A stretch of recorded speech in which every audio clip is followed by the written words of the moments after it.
Hello, this is Let's Talk About Myths, baby. And I am here with this week's conversation episode. Another one. I am always so excited for you to hear these. I can't express it enough. This week I spoke with Emma Pauly. They work as a dramaturg and a classicist, specializing in the Bacchae and Dionysus generally, which is why that is the main point of today's episode. We talked about Dionysus as a non-binary character and a look at the play with that viewpoint. Honestly, utterly fascinating. Emma kind of blew my whole mind open with their whole theories and the implications for those theories. So honestly, I'm just so excited for you to listen to this. It's a fascinating thing. I think it's really important just generally, but obviously it's also a really close look at a non-binary character in not only a Greek myth, but one of the greatest Greek tragedies to exist, and certainly one of my favorites. You all know how much I love Euripides, which obviously our conversation devolves into that as well, in addition to sort of queerness in theater and representation on stage and so many things. Really incredible conversation. I'm so excited for you guys to hear it, and we talked for a whole hour and a half, so I will not keep you much longer with the intro.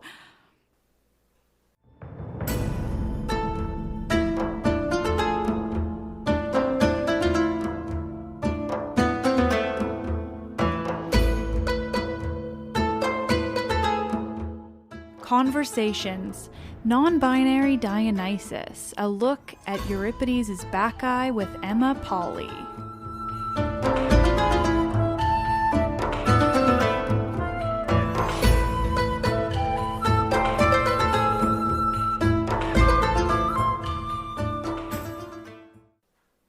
I am here today with Emma Pauly to talk about Dionysus, because Dionysus is the best, and I mean, I could talk about him forever, and so you reached out suggesting this, and it's like, perfect, ideal, could always use another episode on Dionysus. Thank you so much for coming on. Hell yeah, thank you so much for having me. It is a pleasure to be here and to talk about all things Dionysian and queer.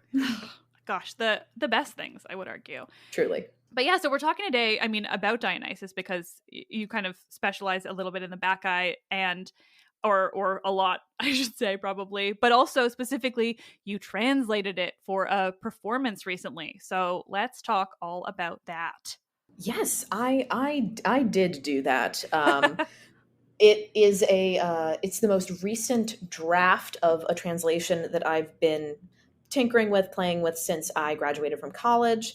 It is a translation of Euripides Bacchae. I call it a translation rather than an adaptation because I don't believe that I've made enough significant choices that diverge from the text to warrant the name of adaptation, but it is a translation that specifically grounds itself in and centers itself in a gender nonconforming / non-binary / queer reading specifically of Dionysus themselves.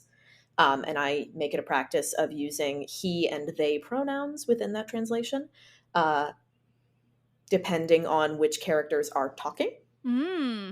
And I think that there is a lot of interesting work to be done and interesting discussion to be had about the production history of Bacchae and how it feeds back into the scholarship surrounding the play, and the ways in which the ways in which those readings of the text and who is producing those readings of the text can create an experience of the elements of queerness in that play that is maybe not as celebratory and fun and inclusive as it could be.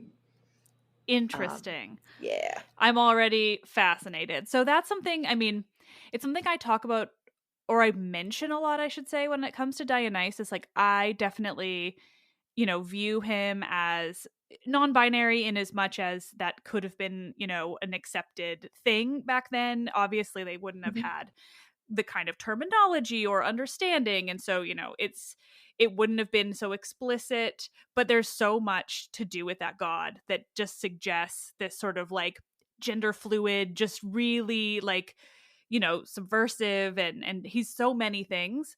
Mhm. So I mean, yeah, obviously the Bacchae is just so calling for that, and Euripides, right? Like Euripides Yeah. just also was the guy to give us these kinds of stories. So what drew you to it in general? Like, what have you done with your translation? Just tell me about it. Initially, the draw was very much the spectacle of it. It is a flashy tragedy. It is a tragedy. I come from a very kind of nerdy sci-fi fantasy background, and it is one of the most magical tragedies. Mm-hmm. It is the one where some of the most supernatural stuff happens. And I was, I think freshman or sophomore in college, and reading the play in English while doing kind of introductory Greek as a classics minor, and just really kind of stuck Mm-hmm. on this play. And I had never been somebody that really gravitated towards violence in media. I don't really like horror. I don't really like violent action movies. Like blood and gore and guts have never really been my thing, and that's one of the primary things that this play is known for. I was just gonna say, so you were the bad guy. Yeah. So I remember kind of having this internal thought process of like, well, it's not the head getting ripped off that's making me stick on this. What is it? And I, during college and kind of during after college, was also in the process of figuring out my own gender identity. And something I think that Euripides probably didn't not probably, I don't think this is an intentional layer that Euripides puts on the text. And I also think that looking for intentionality in terms of ancient text, in terms of trying to plot, seek out the intentions of dead men, I think is a bit of a fruitless exercise. But an element that I see very strongly in that text is there is a way to read Dionysus's experience of returning home and the way that they are confronted with family and the way that they are trying to present their own identity that really strikes a chord with contemporary experiences of queerness within the family unit, and particularly queerness surrounding gender nonconformity. Because there's a very special kind of invalidation that can happen beyond just, I don't agree with your choices, or I don't agree with the choices that you are making around your identity. But specifically with non-binary, genderqueer, gender nonconforming, agender, etc. individuals, there is this sense of you are not what you say you are. Not just you are aberrant or you are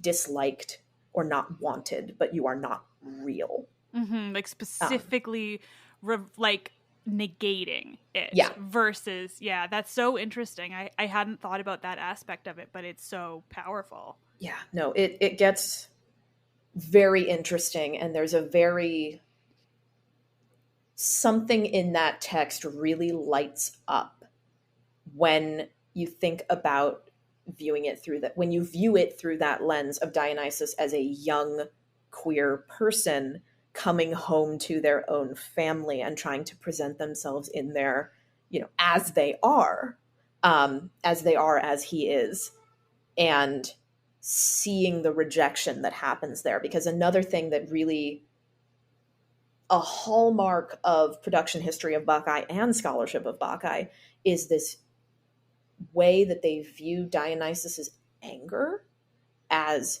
disproportionate, unwarranted, kind of cold, kind of villainous. Which isn't to say that the things that happen in the play are cool and chill and fine. No? Because they're not. No, definitely not. Yeah. No, a man does die. A man dies, and more importantly, a lot of cows die. No. I'm with you. Yeah. No, I would love to circle back to Pentheus in a bit, because I think absolutely. there's also really, really fun and interesting stuff with him.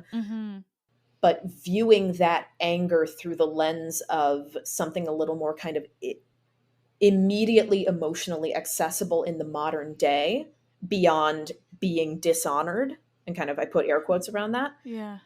This sense of, we don't have as immediately visceral of an understanding of that kind of honor politics as a lot of queer people do of identity. Mm-hmm. And there's a way of viewing the source of this anger as a profound negation of existence. Mm-hmm. Makes it make a lot more sense, and maybe brings a different level of emotional heft to why a man and a bunch of cows die. No, I think that's so true. I mean, so it's funny because we talked about this off mic, and I decided we weren't necessarily going to go with, retelling any of the storyline. But now I feel like I'm just gonna remind listeners, like, for one, I've covered the Bacchae very recent, or not very recently. I guess time is a weird flat circle. But recently enough, and in 2 parts, so you can go back and listen to that. It's quite extensive, my more recent covering of the Bacchae. But the reminder of, like, so Dionysus is this very odd god who was born in Thebes, but also is an Easterner who isn't from Thebes, but is from Thebes and returns there. And that is the whole plot of this play, is the way that his anger, their anger, manifests in such interesting and like you're saying, like, often seen as very over the top ways at the so-called dishonor of, on the surface, it's they don't believe he's a god, they don't believe he's the son of Zeus or the son of Semele, all of these things. But yeah, to see it that way, to see it makes, I think it does provide such a deeper emotional resonance to think about it in more of that, like a young queer person returning home than like, oh, they don't see him as a god. Like, I think that anger really is so much more powerful when you see it that way versus like he's being irrational, they don't worship him, and he's like, over the top for it. So it's so interesting. And I think that there's a tendency in a lot of stagings to stage Dionysus as being very emotionally remote. Both in the sense of, like, the audience is not encouraged to kind of put themselves in his position. He's not the emotional way into the text. That's usually Pentheus and Agave. For completely justifiable reasons, Agave, I will never dispute Agave's emotional role in the story. I will never dispute the space that she takes up. Pentheus, there's some stuff there. But the way that Dionysus is staged in the play is being very kind of casually kids sitting on an anthill burning ants with a magnifying glass kind of angry. And I, as a consumer of this media, beyond my thoughts as a scholar or a person who makes theater, as a consumer of this media, it does not make a whole lot of sense to me that somebody would go this hard on a punishment if they didn't have some skin in the game. If there wasn't some level of investment or care. Yeah, I think that it's just so true. Like that's completely it. And it's like the minute you said coming at it from that way, I just, the emotional resonance of seeing it that way just makes so much more sense for him, because it does feel like he really has skin in the game in a way that, Zeus getting angry is not the same as the way like Dionysus is like viscerally upset and like hurt and angry in this play. Yeah. And the way that they describe their own anger and the amount of chances that are given as well. Like, that's so true. Because, and people kind of point this out as a plot hole sometimes, but I don't really I don't read it as a plot hole, or perhaps a reference to an earlier, let me explain. In the prologue, Dionysus kind of lays out their plan to the audience in a wonderful, like, delightfully fourth wall ignoring prologue, where it's this wonderful sense of like welcoming everyone into the space, and this very kind of conspiratorial, like, we're all friends here, right? Let me explain what's going on. I've got a brilliant idea. And Dionysus's plan that they outline is, I am going to show myself as a god to Thebes. I am going to show myself as a god to Pentheus. And if he does not accept me, I will lead the Maenads as an army into battle. That is not what happens. It might have been what happened in an Aeschylus version of this same story that was lost.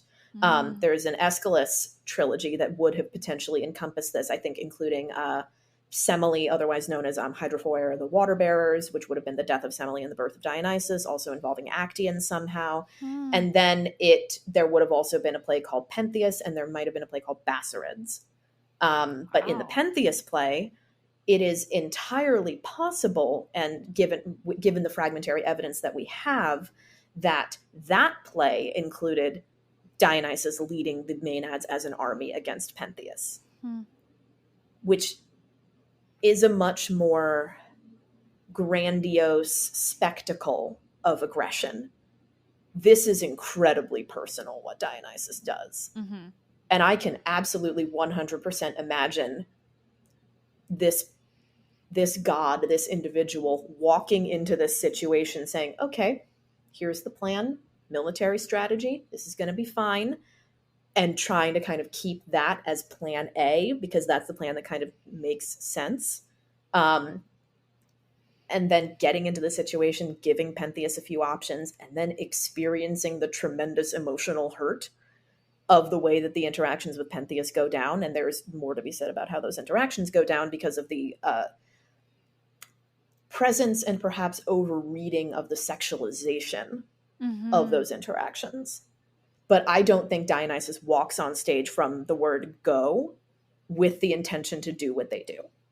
I think that this is the worst possible plan B, because there is something so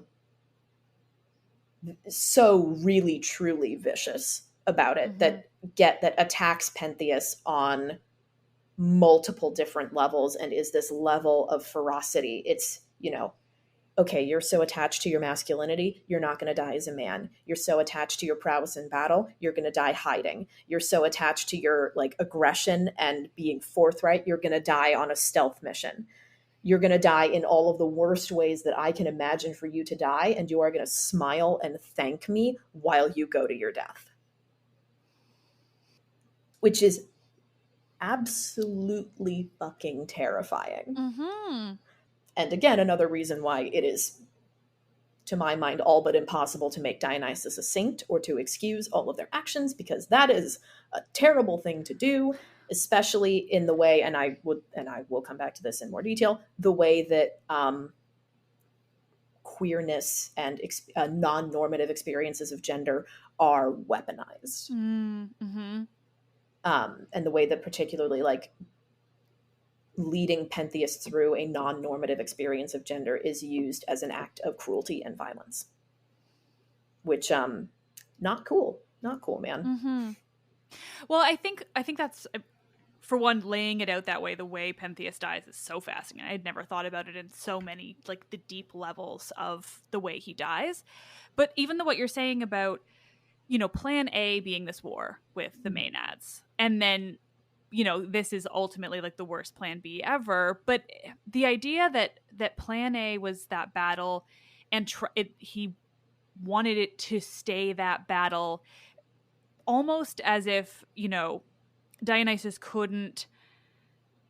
I feel like it's a good defense mechanism, internal, personal, emotional defense mechanism, to keep that as the plan. No, I'm not hurt personally. I'm not going to be hurt personally. Pentheus is not going to actually get at me personally and emotionally. This is just a war. Yeah. And then it's slowly, that's always the plan. The surface plan is, we're just going to fight. It's just going to be a totally traditional thing. Yeah. And then the more these interactions with Pentheus happen, the more that breaks down and it just becomes not possible. And that is really supported by a lot of evidence that degradation of the plan is really supported by the way that Dionysus frames their own motivations in the text. Because right off the bat, he puts the focus on Semele. He puts the focus on, they've insulted my mother. Another thing that I think is really important about this play that people don't necessarily always portray particularly on stage, in the visual elements present on stage, we are in sight of Semele's grave the entire time. So every conversation that happens, every conversation that happens between this family, every act of aggression between this family is basically happening on top of Dionysus's mother's, Pentheus' aunts, Cadmus's daughters, Agave's sisters' grave. Mm-hmm. Her still smoking from Zeus's thunderbolt grave.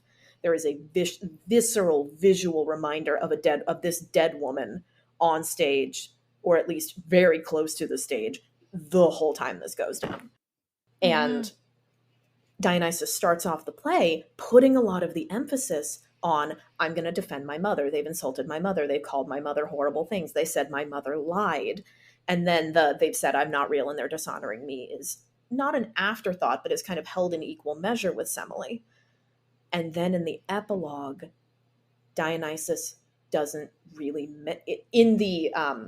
in what we have of the epilogue, or not the epilogue, but Dionysus's final speech when he comes in to kind of do the final passive gloating, which, along with kind of the back half of Agave's main lament over Pentheus, was regrettably lost to time. And how translators do or don't choose to fill that gap is also very interesting. But that piece of text is lost. But what we do have, Dionysus refers to themselves as the son of Zeus, or child, and not the child of Semele. So she fades out a little bit as the kind of really personal motivations take the fore. I don't think she fades out entirely, and I don't think she is ever far from the mind of Dionysus, especially because of the way that he kind of pulls Agave in. It's, okay, fine. I don't have my mother. Here's what's going to happen with yours. Which is, again, horrific. But there is that sense of like, I don't think she's a pretext, but there is a sense of like, no, I'm putting my mother first, and then me, and then the me overtakes. Like that immediate personal hurt overtakes. And it also leads to one of my favorite moments in the entire play. At the very, very end, when Cadmus stands up to Dionysus and calls him out. And there's this really wonderful exchange between not wonderful, it's horrific, it's awful. There's pieces of a dead man on stage and a woman crying. Beautifully written, though. Beautifully written, heart-stopping exchange between Cadmus and Dionysus, where Cadmus says, like, we know we've done wrong, we know we've made mistakes, but you've gone too far. Actually calls them out on their behavior. And they don't have a good response. They don't have a good excuse. They go through, you dishonored me, I was not treated as a god, this is not right, look at what you've done. And Cadmus goes, no, I know. Dionysus says, how dare you? I am a god. You should have known that. And Cadmus says, yes, you are a god. And so you shouldn't stoop to mortal anger. And Dionysus does not have a good answer. And they just go straight for, well, Zeus, my father, said that this was going to happen a long time ago. It's, totally out of my hands. And and again, like kind of leaning back to this, like, skin in the game. I don't think somebody with no skin in the game I don't think a god with no skin in the game and access to knowledge beyond mortal ken would so badly screw up a response, would so badly fail to have an answer for why they've done something. And get so defensive. Like, it's defensive. It's not like a reasoned response. It's a defense mechanism of this. And I almost think what you're talking about with, like, leaving Semele behind kind of and them saying, like, no, I'm the son or the child of Zeus is almost also sort of like leaving Thebes behind. Like, after all of the hurt, like the Thebans have broken Dionysus emotionally. So it's like, no, I'm not a child of Thebes anymore. It's like, I'm just a child of Zeus. No, absolutely. And like one of a scholarly interpretation of the kind of back half of this play that I agree with and elaborate on is that it is a god who is so many things. But the binary that is being explored here is not quite human and not quite divine. And that they have this moment of like, okay, I'm done being human. I'm done being a person. I'm done trying to respond to this like a person would. I'm going to respond to this like a god would. And that response is violence. And I have my my theory in this play about exactly when that happens. Hmm. Because there is, and I'm going to do a little Greek nerding here for a sec. Please. There is a line in this play that is a single syllable that sits outside the meter. Ooh. It occurs, and I have the text here so I can get my line numbers right. So in the Loeb edition from the Loeb Classical Library, it is line 810. And it comes after the first messenger speech, after Pentheus has heard about the cattle, but Pentheus has then said, okay, great, cool, that sucks. Here's my plan. We're going to kill all of them. And says his piece about, like, you know, get me my soldiers, get me my armor. We're going to go up there and do a whole bunch of murder. And Dionysus is still trying to kind of talk him out of it. Yeah. And Pentheus is being nothing but dismissive the whole time. You know, this person never stops talking. You're impossible. I'm not listening to you. You're just doing this so that you can keep up the dance forever. Mm-hmm. And I think this is the moment where Dionysus makes that choice Mm-hmm. of, cool, I'm seeing the options of human and divine. I choose divine. Yeah. I'm done. I'm done being a person. I'm not going to negotiate anymore. I've given you all these chances, and it's just like time and time again. Yeah. Oh my gosh. I'm building it up, and I really feel like it's going to be very disappointing because it's not for me, at least. It's literally, it's an alpha. Yeah. It's just an ah. It's Ooh. not even a word. It's an exclamation. And I have a very special love for the kind of ways that different people translate Greek kind of non-verbal exclamations. Like we get, like, you know, io, otototoi, like the kind of untranslatable theo, like these untranslatable cries of like despair or annoyance or frustration or fury. Like I know I've seen it in a few places too. Like those, there are.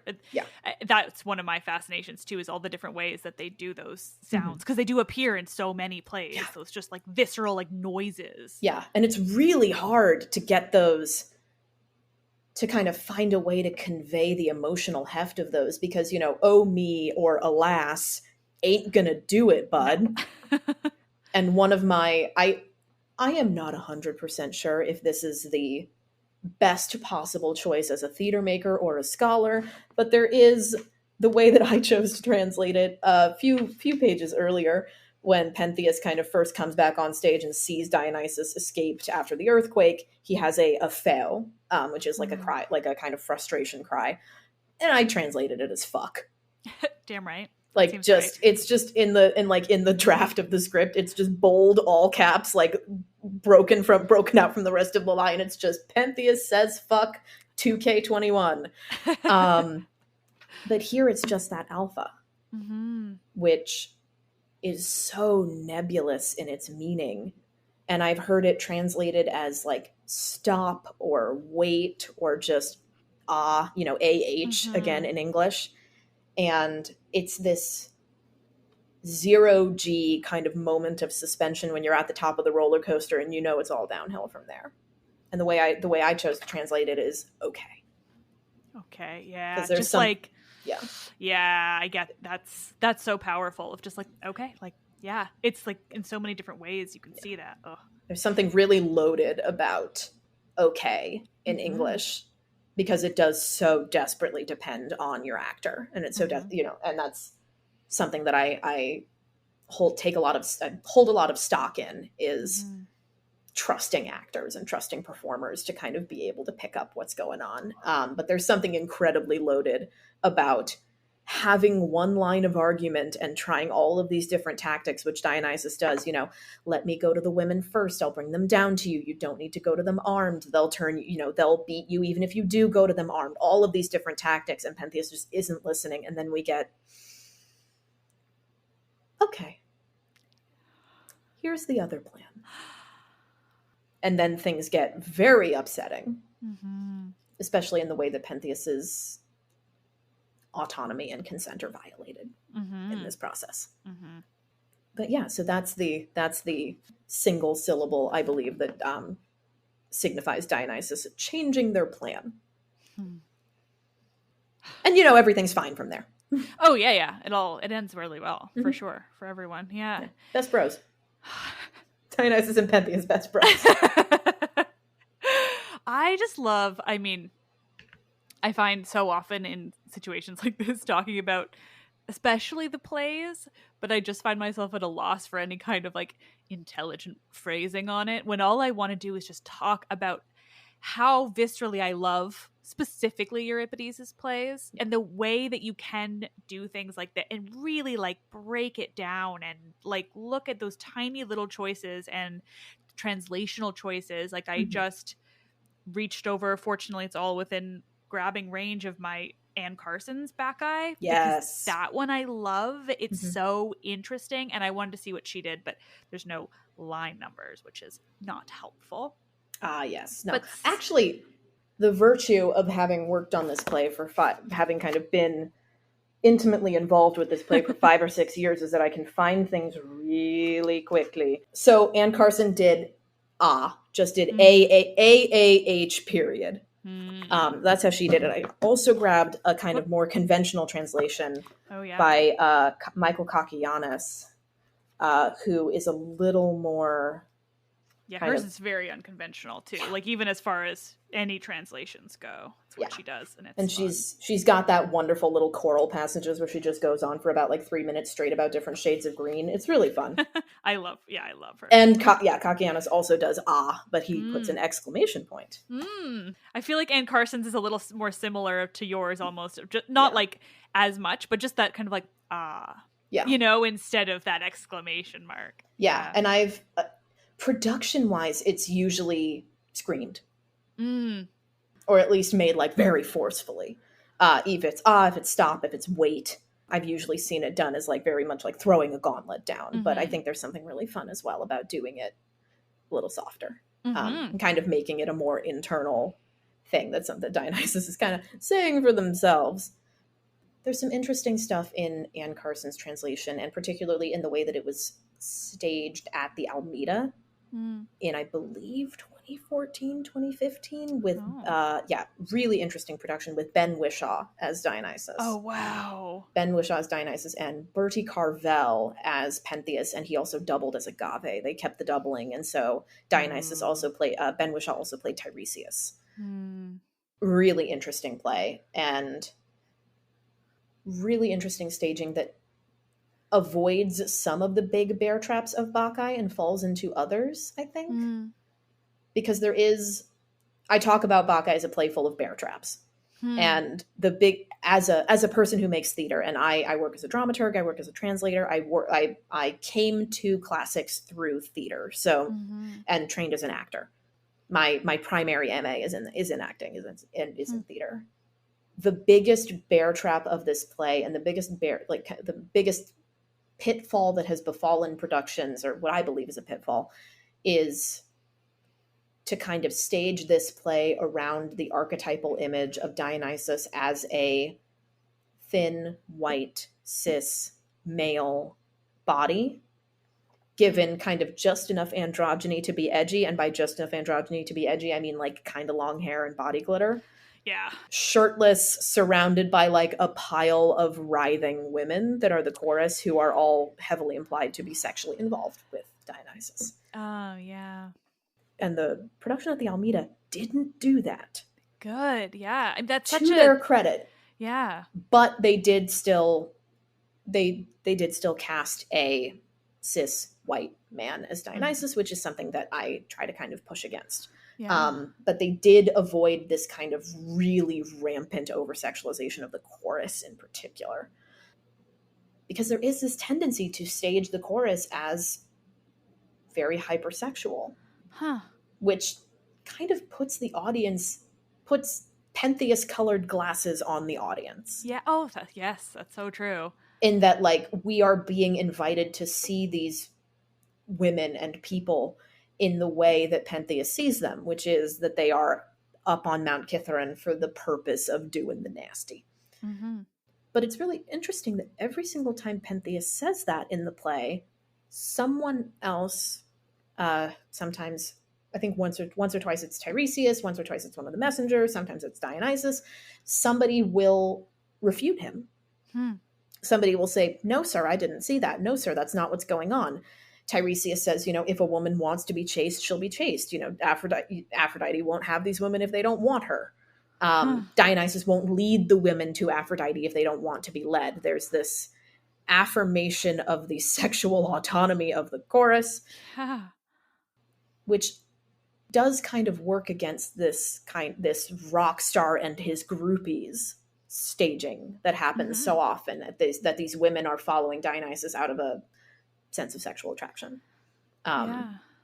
And it also folds in how Dionysus himself is very powerfully sexualized on stage a lot of the time, and how that kind of folds in this like queer othering.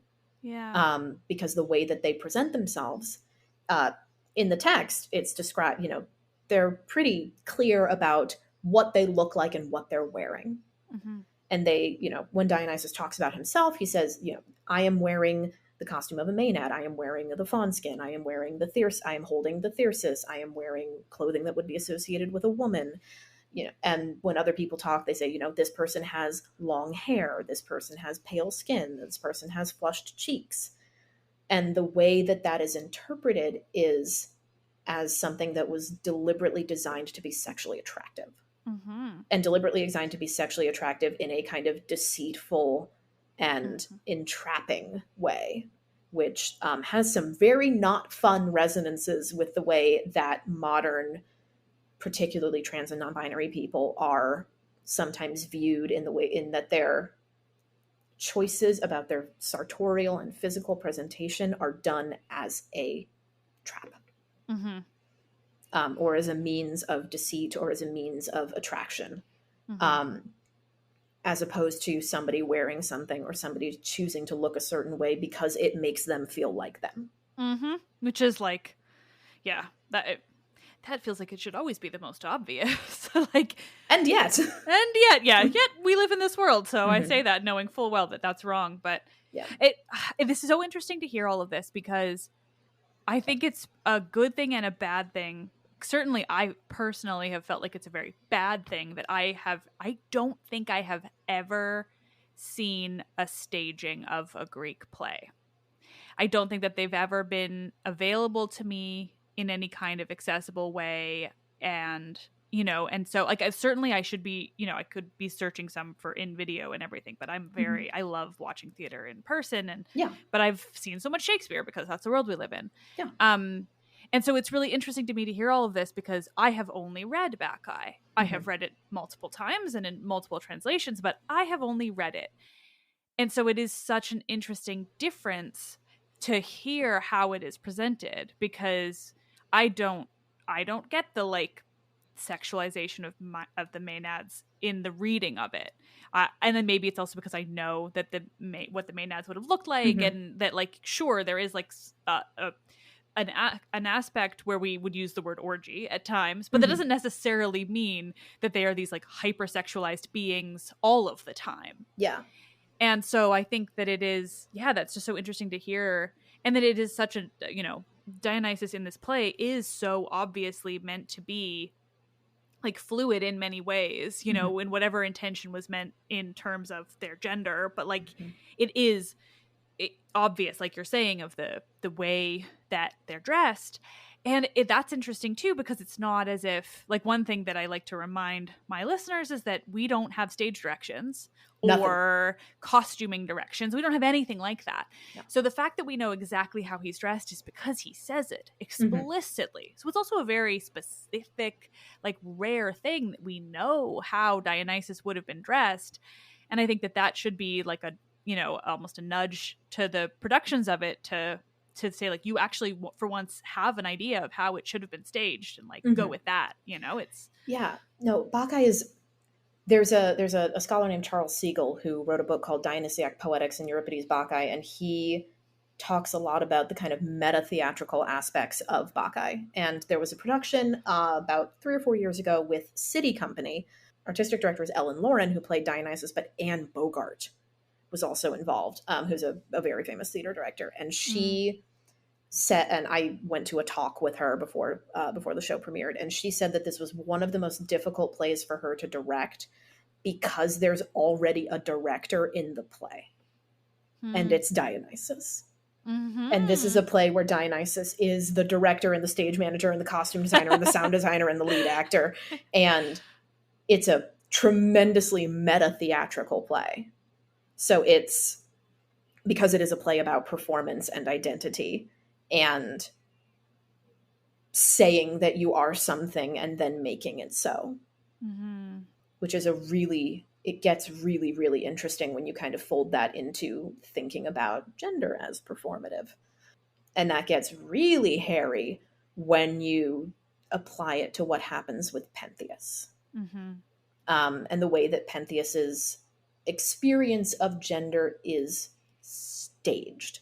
Not necessarily how it is in the Greek, not necessarily how Euripides would have meant it to be, but in the way that it is staged and discussed. Because for audience context, Pentheus is encouraged by Dionysus to dress as a woman, to go up and spy on the Maenads, and he is, discovered at the top of a tree, and the tree is uprooted, and he is horribly torn apart by his mother and aunts.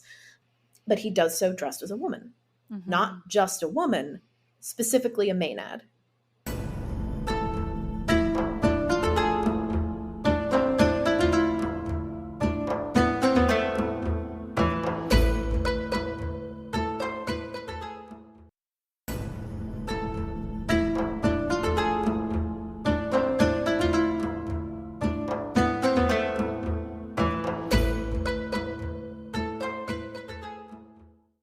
He is specifically dressed as one of Dionysus's own followers, and the way that he is coerced into doing this is more often than not on stage played for comedy. And is played as it, and plays off of the tropes in modern media that a man in a dress is automatically funny. Which, no. Yeah, problematic as hell. Problematic as hell. And again, like my first experiences of this play in college, 19, I never found those scenes funny. Not because I was consciously thinking about the very complicated gender dynamics going on in there, but because it was so sad. It's not written funny. No, it's really kind of it's sad and it's scary. Yeah, it's so deceptive. It's so it's not at all written funny. No, and you can see Pentheus kind of fighting it at some turns, and I'm of the opinion that there's a little bit of Jedi mind trickery going on, that Dionysus is maybe kind of taking a desire that's already there and turning it up to 11. Oh, interesting, yeah. Or taking an inhibition that's there and turning it down. I don't think he's putting ideas in Pentheus's head that aren't there. I don't think he's putting desires in Pentheus that aren't there. But it is so, so sad and scary to watch somebody kind of understanding that their autonomy is being violated and then succumb to it, and then go through this experience that maybe in an alternate reality could have been something that was good and healing and opening up something in Pentheus. And if this is something that would have been helpful for him, or maybe this is something that he wants, if this is something that he genuinely wants, if having any kind of experience of femininity, I don't put any kind of label on it. I do not think that I think that it is up to the translator and up to the choice of the individual production to, if they want to put a name to it, put a name to it. Pentheus is having some kind of experience of femininity and of non-normative gender and is enjoying it. And that could be something that is a positive experience, and particularly a positive experience is being gifted to them by the god of that. Which exists a lot in mythology, right?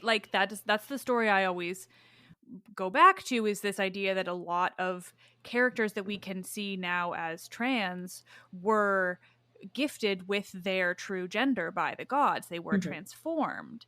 And so often it is, it is a gift or a punishment, but I mean, still you can it still is a transformation by the gods that, and so that is so interesting. And then, to also look at it as we can gather that at some point Dionysus went through a similar experience Mm-hmm. and found that comforting Yeah. and nice to be, expressing themselves in Mm-hmm. that way. And then so to do it almost forcefully to Pentheus sort of adds another layer onto that Mm-hmm. as well.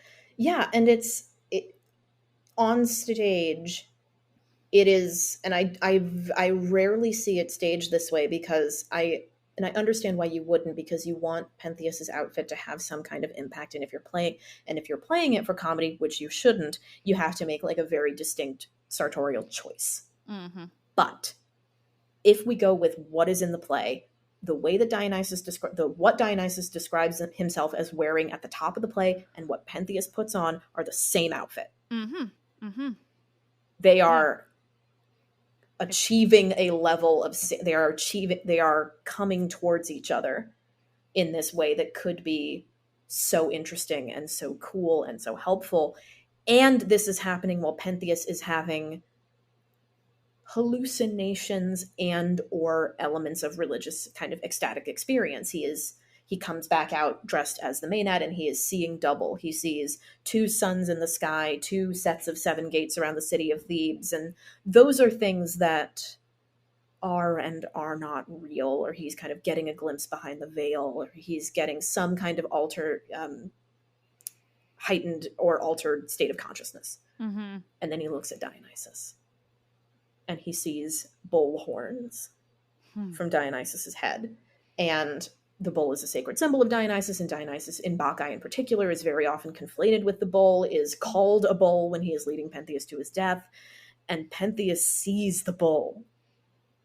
And it's very hard for me to view this act, the costume change, as something that is just purely deceptive and purely cruel and purely meant to be shameful and humiliating, when it is accompanied by some kind of divine and magical and holy glimpse of truth. Mm-hmm. It's this very weird combination of elements of like, yes, he's about to die. Yes, this is not for his benefit, but he does get this one little moment of seeing something that both is and is not there, and seeing something that is not real and yet more than real, while he himself is experiencing in his own body something that is not real and more than real. In that, like, my body and the way that I choose to have my body look in the world are different right now and feel different, and I feel different in them. And he has, he is adjusting the way that he stands. He says, I want to look like my mother right now. Is this how my Aunt Ino stands? I want to get it right. Tell me what to do. Tell me how to exist in this new version of myself, which is for me personally, as a person who, as a queer person, as a non-binary person, holy shit. And it's so sad. It is so sad that something that could be so good is used for such violence. And particularly a queer person inflicting violence through queerness onto another person who could potentially also be queer. And how absolutely heartbreaking that is. Yeah, I mean, it's, it's meant to be a tragedy, but that certainly adds another level to the tragedy, or it turns the tragedy into not the tragedy that people think they're getting out of the Bacchae, or the way it's been traditionally staged. The tragedy that's traditionally the tragedy in it is not that part. But that, I mean, that is a huge part of the tragedy. It is all of the aspects of what is going on in that relationship between those two people in those moments. It's just, it's really interesting, because there's a tendency to stage Pentheus, and I've seen it go down in recent years, and I've seen a lot of people do it in the way that I kind of think that there's more resonance. I think Dionysus and Pentheus are of a very similar age. Mm-hmm. Mm-hmm. And there's a tendency to stage Pentheus as a little bit older. Right. I don't think that in the myth there's any suggestion that Pentheus exists when Dionysus is born. No, and it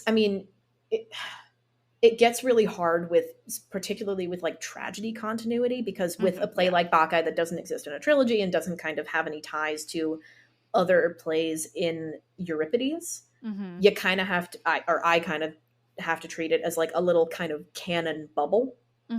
Because in order for certain things to happen the way that they do in this play, other things that exist in the mythological record can't have happened. That's very true. Yeah, because I mean, think of like Cadmus being around is not necessarily true from the larger mythology of Thebes. Cadmus being around, and also like the myth of Athamas and Ino, because Ino raises, in some versions, raises baby Dionysus and is punished by Hera for that.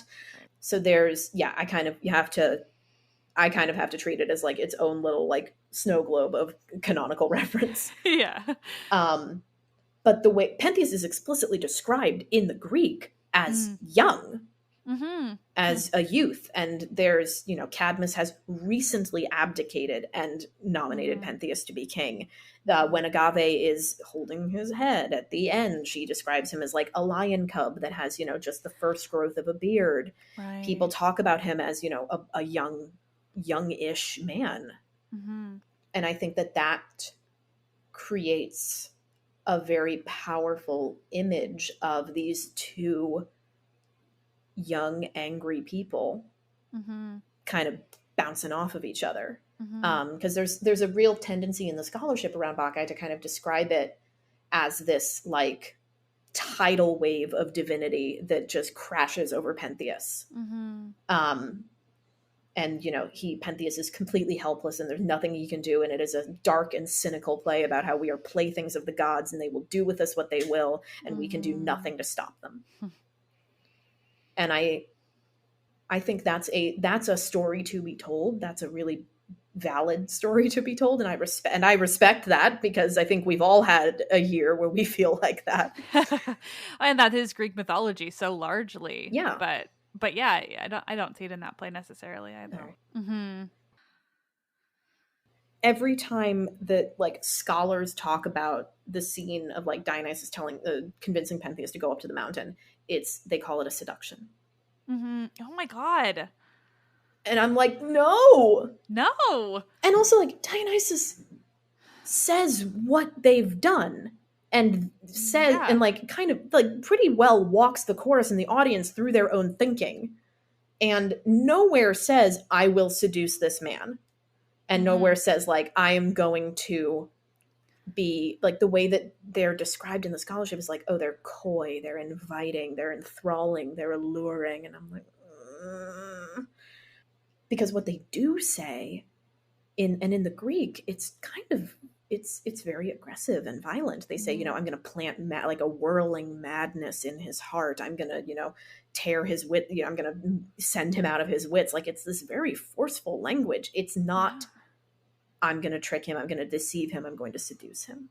Yeah. And the way that there's this automatic conflation of this otherness, of queerness with otherness with sexual entrapment. Is wrong and bad. Yeah. That's extra interesting, because that to me, that I immediately go to all of the translations that talk about Hades as seducing Persephone and every god as seducing women.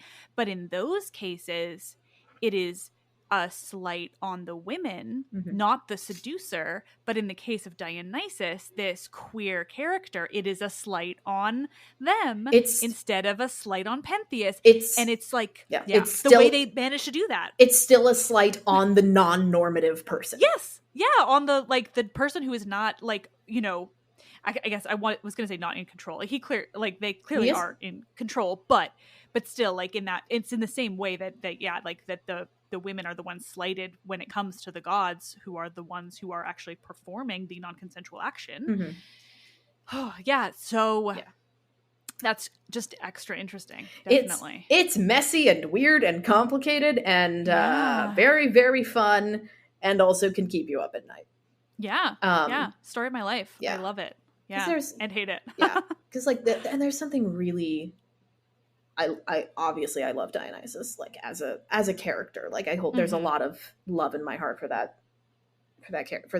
the god in general, and then specifically like the iteration that we see in the Bacchae.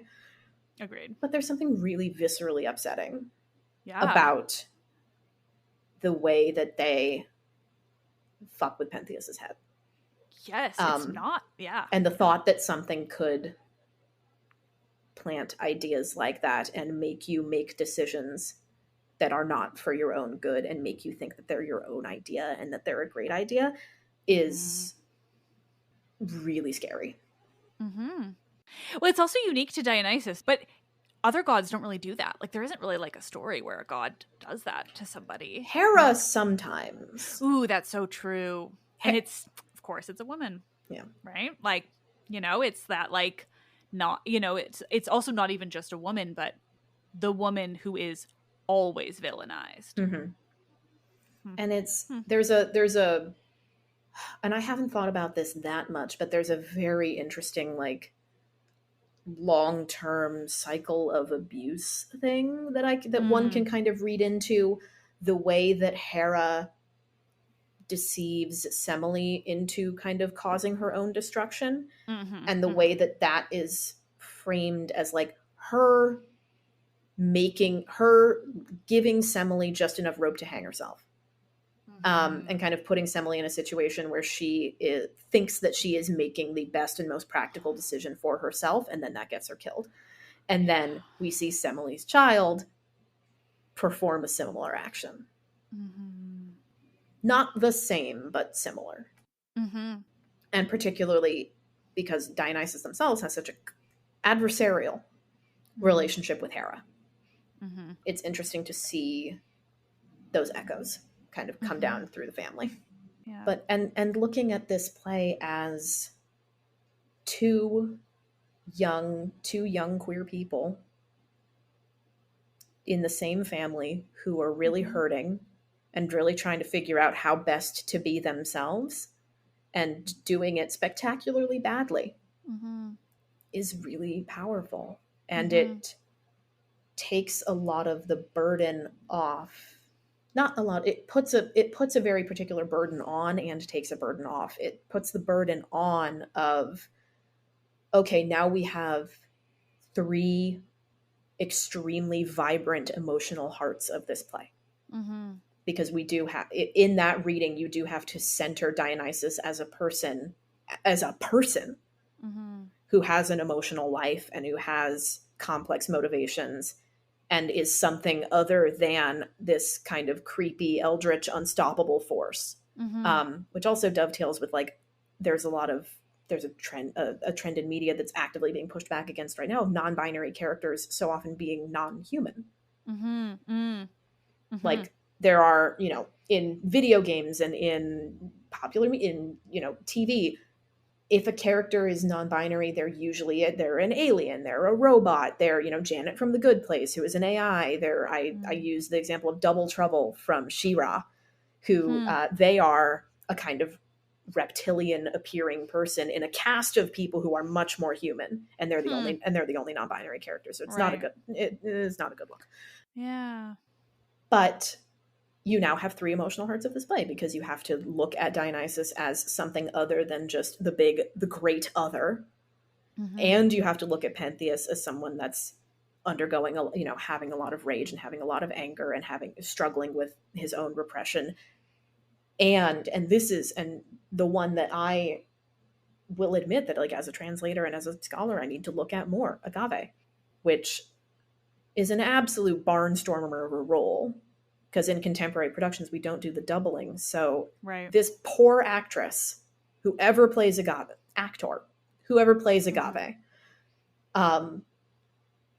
does nothing for about an hour and 10 minutes, and then has to come on stage has to go from 0 to 60. Has to go from waiting in the wings, come out at a 10, and end at a -10.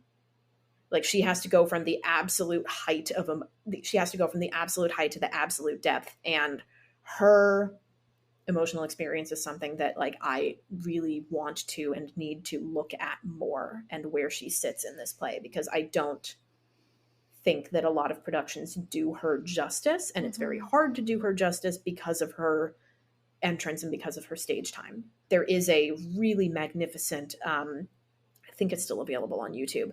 There's a theater company in the UK called By Jove Theater that did a Zoom streamed reading of a like epic length poem based on Agave's experience called Here She Comes. Wow. That is on YouTube, and I highly recommend that. Yeah. That's just all so mind-blowing. And I think too that like, so I am notoriously not a scholar at all. I am just like a nerd who reads everything. And so I love Euripides. Just absolutely fucking love his plays. And so much more than and it might be because I've read more of them too, but then I love. There are more of them to read. There are more of them to read, but I also like have my preference, you know? Like, totally. I pick Euripides. So, but to me, that the reading of it being about this, like, you know, like you're saying, this tidal wave of divinity as a play about that, to me doesn't read Euripides.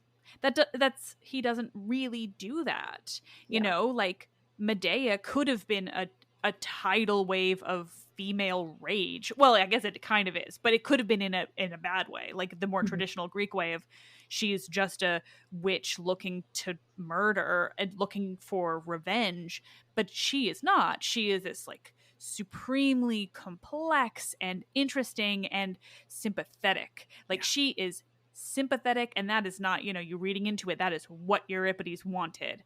Well, because you get to see her. Yeah, she has agency, she has a life, she has things, she has thoughts and feelings, like she's a person.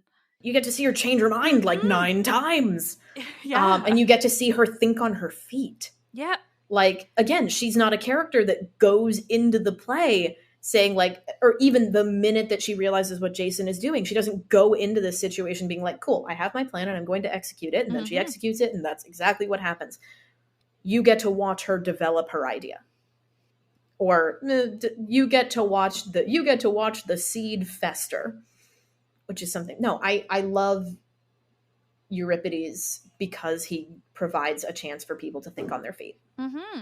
And as an actor, or kind of as somebody that like, when I went to drama school, like Euripides is out of the playwrights is the one that lets you think on the line. Like he lets you kind of have this as the closest of the three most of the time to an approximation of what a kind of contemporary human thought process looks like. Like you can go from thought to tactic and watch them shift. Yeah. Which isn't to say that it doesn't happen in the other two, because it absolutely does, but it's a bit thornier and kind of harder to get your head around. And that's also not to say that Euripides, that verisimilitude or seeing that resonance necessarily makes Euripides 100% like better. No, it's different. It's a different experience. And if you want to go into theater for kind of psychological realism and you're looking for that in Greek tragedy, Euripides is the best place to find that most of the time. But psychological realism is one path to resonance. And I think I have a lot of love for the kind of almost like biblical elemental emotional resonance that can sometimes appear in Aeschylus, and then this kind it's a whole different podcast and a whole different conversation, but there's a lot of fun stuff. Please, you can come back and talk Aeschylus anytime. And I think for me Euripides too, like not to go far into him and away from Bacchae, but to me, or my love of him is based on the fact that he gives us real women. He gives us women with personalities and feelings and thoughts and like, you know, and it's that, so that's why I love him so much. But I think that that's just such an indicator that like Bacchae isn't meant to be a tidal wave of divinity. He's writing about these characters, and in the same way, like I just think that Dionysus is very Medea. It's very like you're seeing all these things happen on all these changes, and you aren't supposed to by the end think that they're a good person, you know, either of them. You are supposed to see what happens and like form these opinions on them as characters. But at the same time, throughout the process, you are seeing all of these changes and emotional, like, experiences that they are having as these very realistic people. I mean, Medea is divine too, and both of them, you get this like sense that they are just so real, so human, and therefore so flawed as well. Yeah, I see a lot of connections with those two in terms of like how you as a viewer is like taking in them as characters and experiencing that. No, absolutely. No, Euripides, there's something very unique about Euripides, particularly in, there's a idea in Tolkien that he talks about. There's an essay that Tolkien writes called On Fairy Stories, that is very, very good. And it's kind of a wonderful unraveling and then re-raveling of kind of what Tolkien thinks about the genre of fantasy. And he talks about this thing called like the eucatastrophe, which is the moment where everything goes horribly right. Kind of the opposite of, this moment of these moments of complete shattering, this moment where like you think everything's going to be okay. The clouds part, and in Lord of the Rings, it's the eagles flying down on Mount Doom. And Euripides is not necessarily a master of doing like the eucatastrophe on a grand scale, because like that's not the point. But he is really, really good at putting moments of joy for characters and joy for audience. Because the other thing that Tolkien talks about with eucatastrophes, he talks about joy and sorrow sharp as swords, is the phrase that he uses. And I think Euripides has a unique talent for letting us see characters experience joy and sorrow in equal measure. And that also comes because Euripides is good at comedy. Yes. Euripides is genuinely good at comedy. It's very funny in addition to everything else. Yeah. And there's something there's a Euripides play that I love very, very dearly called Iphigenia Among the Taurians, which is like way lesser read. It's a weird play. And then there's also Euripides Orestes, which is one of his rather unique takes on the House of Atreus. Tragedy and the kind of the texts that we have, and something that you mentioned that you haven't seen a staged Greek play. There is still, and what I kind of hope to push against in whatever career lieth ahead of me, there is a lot of elitism and gatekeeping surrounding the staging of tragedy. And there is there's a very big class marker that applies to the staging of tragedy. And my hope for the future that I will actively attempt to contribute to, as best as I can, and listening to people that know much more about it than me, is to provide translations of and thinking about these texts that undo some of that gatekeeping, that can bring these texts to a wider and more diverse audience, because these texts are held very near and dear by institutions that prop themselves up based on white supremacy. And they should not be. And I have worked with performers and worked with companies and worked with, individual playwrights who have said, it's not for me. It wasn't made for me. So I don't really feel comfortable going near it. And those feelings are completely valid. And those feelings of alienation are completely valid, because the system has been designed in a way to make them feel alienated and to make people feel like these stories aren't for them. But they are not for the people that have them anymore. And I can imagine a future, and I can imagine a version of theater where there is as many interesting and diverse and complicated and new and consistently innovative readings and stagings as there are of Shakespeare. And it is already happening. There are people doing this really good, solid work. Now, if they just were given more money and resources to do it, and were able to pay their staff and their creative teams and their actors living wages so that people don't have to do this work out of the goodness of their hearts or for free, because getting paid in theater is more of a rarity than it should be. Oh God, I bet. Yeah, it's a nightmare. Yeah. As somebody who's worked in the arts in other ways, yeah. I get it. No, but yeah, it would be my hope that there are in the future as many kind of high profile new translations of Greco-Roman work, and not just Greco-Roman work, but all theatrical work of antiquity, because it extends beyond the ancient Mediterranean. And I would love to see a person I know and respect, Arti Mehta, who recommended a kind of ancient Indian play to me called like The Ring of Shakuntala, I think it's called. Crazy good. Never heard of it. Really want to see stuff like that on stage. Yeah. And I think that if the same level of accessibility that can be given to Shakespeare is given to all work of antiquity, we would be a richer and more complicated and emotionally resonant theatrical landscape for doing so. And particularly in my kind of queer corner of things, because there's a really valuable and cool and valid trend of queering the classics. And yes, good, fantastic, that should happen. But specifically with a play like Bacchae, I think that's a wonderful counterpoint to queering, is to not have to queer. Mm-hmm.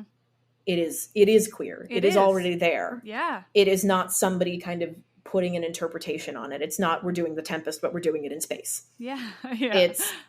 It's not, we're doing this as a musical. We're doing this in the Wild West. It's not these kind of transplantations. No, we're listening to the story. Yeah. I mean, all you had to do earlier was just like, tell me the plots of it. And I was like, oh yeah, I get completely all of the levels of, I mean, I've always seen Dionysus as, if not like explicitly like non-binary, then just like, I mean, I don't know that there is a difference necessarily in like fluidity in general, but like at least exploring genders. Mm-hmm. And so to even just like go through and just have you say it as like, okay, but what if everything that does happen in the play happened more because of gender than it did an angry god? And it's like, that's not changing anything about the play. That's just like using different words to describe it than have been traditionally used by like cisgendered straight people, and it's just like, you're not, it is exactly the same play. It's just, you're looking at it from a viewpoint of diversity and gender nonconformity and all of these things. That's just like, it's just the way your eyes see it. It's not actually like, queering anything. It's just reading it. And it gets especially interesting and complicated and messy when you're talking about theater, because there's a lot more people involved in the creation of theater mm-hmm. than there is in the creation of a translation. Mm-hmm. In the creation of a translation, there is the original author of the text and you.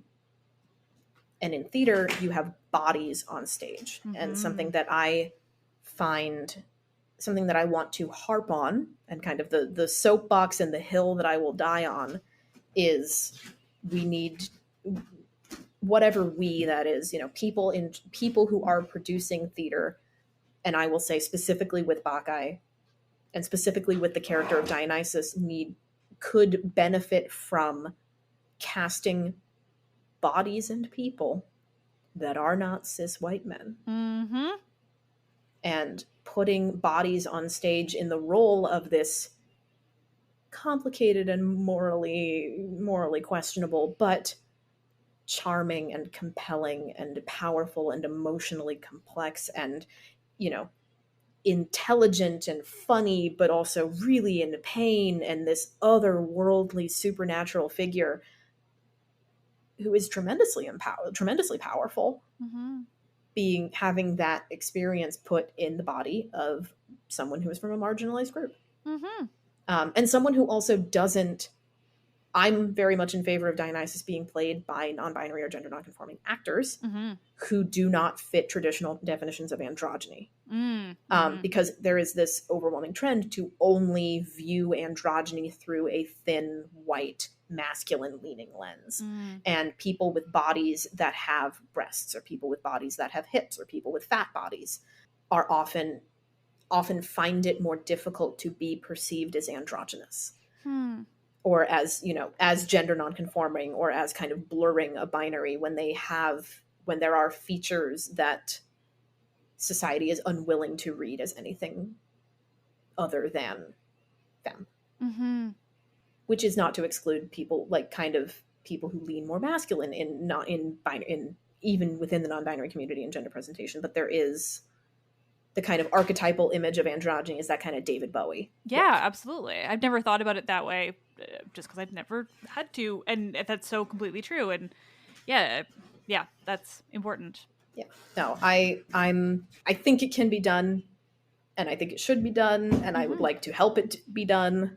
I think Bacchae in particular, and I think a lot of these plays can do a lot of good in terms of giving marginalized experience roots, and particularly with queer experience. Not that queer experience needs to be kind of validated or legitimized, but there is some kind of emotional heft to saying, like, the way that I am is not something new or something that I made up. Or something that I'm doing to be trendy, or something that I invented in the 21st century just so I could feel special. That's not what's going on here. And here is some evidence. And not to say that evidence has to come from the ancient Mediterranean, because the ancient Mediterranean is very often given a kind of greater degree of societal import than antiquity from other cultures. And there is an overabundance of evidence of non-conforming genders and variant genders from a lot of cultures. Well, I mean, there's certainly like Mesopotamia and North Africa, and you get even just that is still the Mediterranean, but it's the part of the Mediterranean everyone likes to forget when they're talking about the Mediterranean antiquity.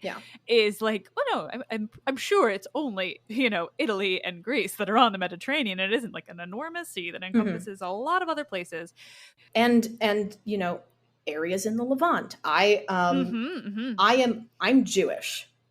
And it was last year when I started learning anything about like the way that like ancient Judaism and the way that like the Hebrew in the Bible and the Talmud talks about gender, and it's not always in a binary way.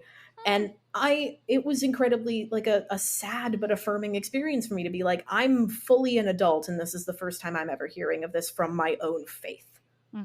Like that would have been helpful. Yeah, it would have been great. It would have made a lot of things easier. But no, I think that giving queerness roots in not only cultures that have been kind of claimed or held up by the institutes of white supremacy, but giving queerness roots in a lot of different places, a lot of different ancient places, is a good and valid exercise. Absolutely. And I like to try to do exactly that on my show whenever I can. Obviously, like not obviously, but I am a cisgendered straight white woman, so there's like a lot going on in there, but at the same time I'm still I like to make an effort to go beyond my identity and put those roots in as well, and or not put them in but point them out. Of just like I still can recognize that it would be wildly helpful to be able to see yourself and your identity and your personhood in the ancient world, because of course it would. Like, of course it would, to be, beneficial to see that history that was there, but that has been, covered over or changed or adjusted or, read into to suggest that everything's brand new. And suddenly there's this whole trend of all of these people. And it's like utter bullshit, There's just so much of it. Yeah. And with Bacchae, it's complicated because Dionysus is a queer character who does not die. But is a queer character who makes death happen. Mm-hmm.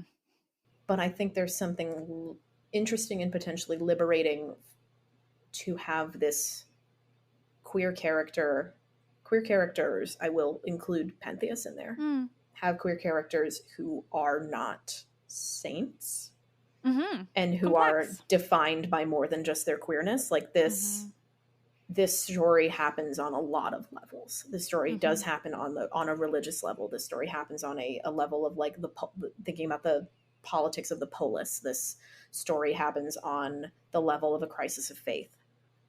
And in a wonderfully Dionysian fashion, it is all of those at the same time in equal measure. And it will never... Dionysus is not a god, and tragedy is not a genre. And because he rules over, the former rules over the latter, these are not genres where if you are presented with a choice between two things, you will be able to choose one of them. The answer will always be yes and no and either and neither and both, which is incredibly frustrating and incredibly joyful. And important. Yeah. Yeah. No, absolutely.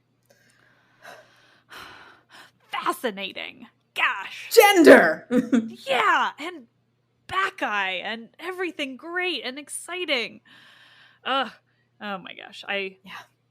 There's so much. I say this every time, but I love that I get to have these conversations, because I swear it's like everyone turns out so fascinating in the things that I'm very thrilled to have the conversations personally, but also then to get to put it out to so many people and have so many people listen to this. My God. No, hard same. I am, delighted to have these conversations in a way that is like personally fulfilling to me, because I could talk about this all day and and have. Yeah. Same. But it's nice to be able to do it in a kind of for an end. That is not me drunk at a party trying to explain something. And I'm both interested in looking at it in all of these different ways, and I think it's very important to put those conversations out there and to make all of this known. Yes, I get to talk all about mythology and Dionysus and Euripides, but also to have this like very important conversation about gender and all of the the varying aspects that have existed forever.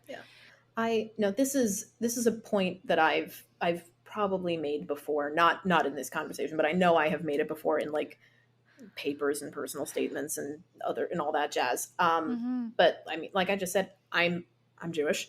I come from a tradition of like questioning and argument, and like you've just said, I think the greatest way to engage with something that you love is to have tough conversations and to question and to argue and to debate and to never put things on a pedestal. I think things can always be examined. I think just because you have questions about something or just because you see ways that something could do harm doesn't mean you don't love it. And if anything, means you love it in a deeper way. For that complexity. Your closest friends are the ones that you can call out on their shitty behavior. And trust that the relationship is strong enough. I don't think that these stories are fragile. No. And I don't think that they need to be, coddled or cosseted, or that, the slightest hint of questioning of their interpretation will cause them to break. They are 2,500 years old. They will be fine. Story of my podcast, right? Yes! Let's take this thing we love so much and break it apart and, tear up how we've always been taught to see it and to look at it and think like, hey, like maybe it's not this perfect thing that can't be like examined and criticized and like, just seen for both how it's incredible and fascinating and wonderful, but also how it's wildly problematic or like the way we've interpreted it or the way it's been passed down through history is wildly problematic. That's certainly like, I think the biggest issue that I come across is that more than anything, even just, in the way the things that survive and the things that don't survive. Like, thank the fucking gods that we have so much Euripides, because one guy collected it and one section alphabetically existed, and therefore we have it. Like, that's a thing that blows my mind every time. Like, just We lucked out. Right? Like, and it was him over anyone else. And yeah, no. And if I do think too long about how many like Aeschylus and Sophocles fragments that we have that we don't have, I will cry. Yeah, same. That's how I feel about everything we don't have. Yeah. I think about it so often. Just like, but this has been so much fun. Oh my gosh. Truly, thank you. Such a wonderful conversation. Is there anything you want to promote or anything of that sort? Promote? Not I just had a translation of mine get published in a journal called Ancient Exchanges. I did the 7th Homeric hymn to Dionysus, unsurprisingly, because I am a cartoon version of myself. Which is the story of Dionysus and the pirates. So there's okay. Yeah. Sorry, is that where can one find that? That is on Ancient Exchanges, which is a translation journal out of the University of Iowa. Their latest issue, which is the one I am in, is called Passages. And my translation of Euripides Bacchae is available online through the University of Chicago Rhetoric and Poetics Workshop website, which was the reading that occurred in November. Anybody who wants to chat about Bacchae or tragedy more largely is free to find me on Twitter at Emma Pauly 8. I'm also relatively active on Instagram at Academic Maynad. Yes, that is my Twitter handle. Oh, I remember. I don't think I know it was you for a while, and I stumbled across you, and I was like, "Oh, I know you from Twitter, and this is a great handle."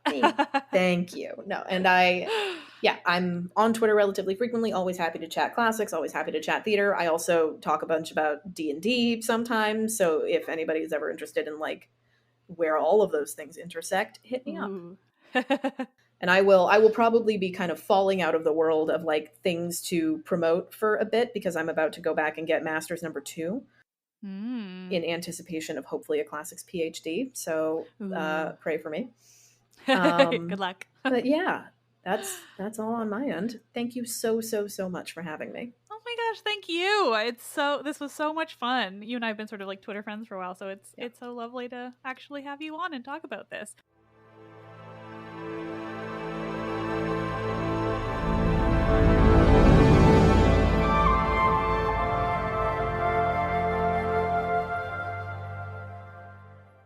Oh, nerds, thank you all so much for listening. As always, it's just such a thrill that I get to do this every week and that you all get to listen. I have lots more conversation episodes coming, as well as diving back into the reading of the Argonautica. I'm so thrilled that I get to do both. It makes it a little bit easier on me, and I think it's a really great and I think it is just some really fun content for you guys. The idea that I get to talk to people like Emma and everyone else that I've had on this podcast recently is just such a thrill. I am learning so much. I'm sharing so much with you. It's really just so much fun, and I'll never get over how cool it is. Thank you all so much for listening. You are the best. I am Liv, and I love this shit.